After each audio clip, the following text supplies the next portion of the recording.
अस्सलामुअलैकुम सामीन। 6 जुमादल ऊला की तारीख़ शुरू हो चुकी है, 8 नवंबर है। ख़बर का उन्वान है मुस्लिम यूनिवर्सिटी के बारे में सुप्रीम कोर्ट का तारीख़ी फ़ैसला। फ़ैसला क्या है ये मुकम्मल तौर पर अभी नहीं पता चला है। बज़ाहिर ऐसा मालूम हो रहा है कि अगले 2 दिनों के अंदर मुकम्मल जुज़ियात सामने आ जाएंगे। सरेदस्त एक चैनल पर जनाब फैज़ान साहब का इंटरव्यू छपा है और उसमें चल रहा है। वो इंटरव्यू हम आपको सुनवाई देते हैं, उससे इस फैसले को समझने में बड़ी मदद मिल जाएगी। उस कानून को देखकर ही तय किया जाएगा और उस पॉइंट ऑफ टाइम को देखा जाएगा जब वो कानून बना।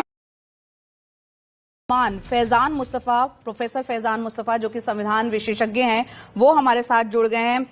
सर, यहां पर अभी फैसला सुनाया जा रहा है। एक वक्त को लगा था कि माइनॉरिटी स्टेटस बरकरार रहेगा, लेकिन अगले ही पल अंदर से डिटेल्स जो सामने आई है कि एक दूसरी बेंच सुनवाई करेगी। इस फैसले को थोड़ा आप समझाएं हमें। जया, ये एक ऐतिहासिक जीत है देश के अल्पसंख्यकों की और अलीगढ़ मुस्लिम विश्वविद्यालय की।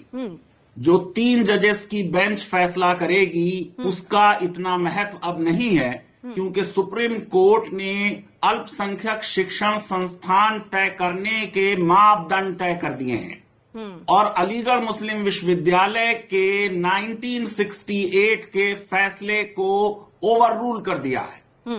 अलीगढ़ मुस्लिम विश्वविद्यालय के जितने भी आर्गुमेंट्स इस केस में थे वो बहुमत वाली बेंच ने, जिसको chief justice of India lead कर रहे थे, एक्सेप्ट कर लिए हैं। तो यानी सर, मैं सीधे शब्दों में ये समझूं कि माइनॉरिटी स्टेटस बरकरार रहेगा, अब हम ये क्लियर कट कह सकते हैं?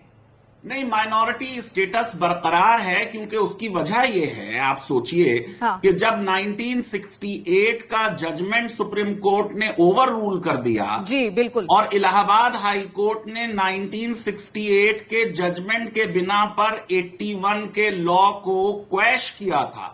तो अगर वो जजमेंट ओवर रूल हो गया तो 81 का लॉ अपने आप वैलिडेट हो गया, लागू हो जाता है। तो जैसे ही वो लॉ वैलिडेट हुआ तो अब 3 जजेस की बेंच के सामने कोई और चारा नहीं होगा कि वो ये कहें कि 7 जजेस की बेंच ने जो मापदंड तय किए हैं वो सारे मापदंड अलीगढ़ पूरा करता है। देखिए, सबसे खास बात ये थी कि क्या अलीगढ़ मुस्लिम विश्वविद्यालय 1920 में एक नया संस्थान की तरह वजूद में आया, या इसको देखने के लिए कि ये अल्पसंख्यक शिक्षण संस्थान है, हमको 1877 में देखना होगा, जब सर सैयद अहमद खान ने ये इनिशिएटिव लिया कि मुसलमानों की मॉडर्न एजुकेशन के लिए एक मॉडर्न सेकुलर इंस्टीट्यूशन बनाया जाए।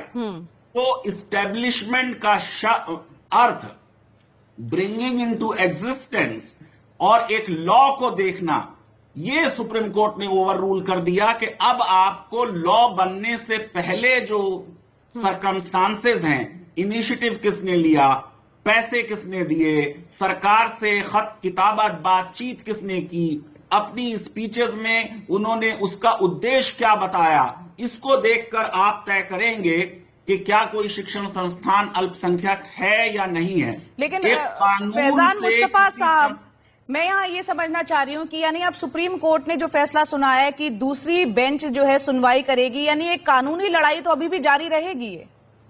ये कानूनी लड़ाई इन द सेंस, क्योंकि सुप्रीम कोर्ट की जो 7 जजेस की बेंच हैं जया, वो आमतौर से फैसले नहीं करती, कानून बताती हैं। उनसे कानून पूछा गया था कि क्या 1968 का जजमेंट जो है वो सही है या नहीं है। सुप्रीम कोर्ट ने कह दिया 68 का जजमेंट सही नहीं है। अब 68 के जजमेंट को पलटने के लिए जो 81 का कानून बना था, उसको इलाहाबाद हाई कोर्ट ने कहा कि संसद को अधिकार ही नहीं था सुप्रीम कोर्ट के जजमेंट को पलटने का। अब आज की डेट में जब सुप्रीम कोर्ट का जजमेंट नहीं है तो इलाहाबाद हाई कोर्ट के उन जजमेंट्स की कोई अब हैसियत नहीं रह गई, और अब 81 का लॉ जो है उसने फील्ड को दोबारा ऑक्युपाई कर लिया है।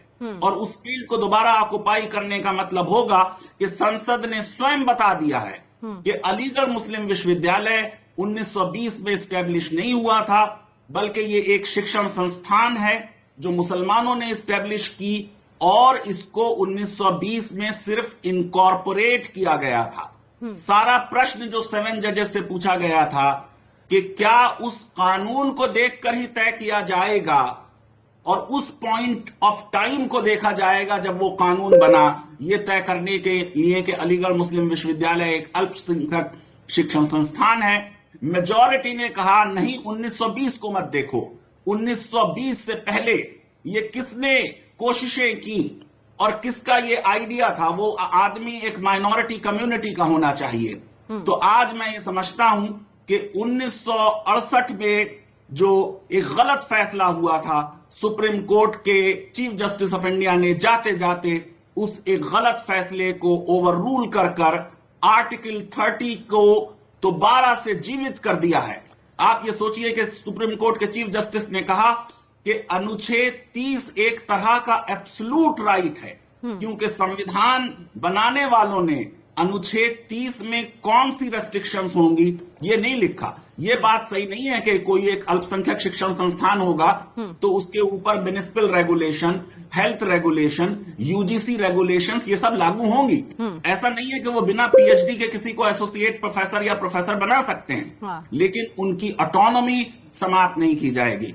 सुप्रीम कोर्ट ने साफ कर दिया कि अनुच्छेद 30 संविधान वजूद में आने से पहले शिक्षण संस्थानों पर भी लागू होगा। यानी जो प्री संवैधानिक शिक्षण संस्थान हैं, 1950 से पहले बने हैं, उन्हें भी इस मौलिक अधिकार का पूरा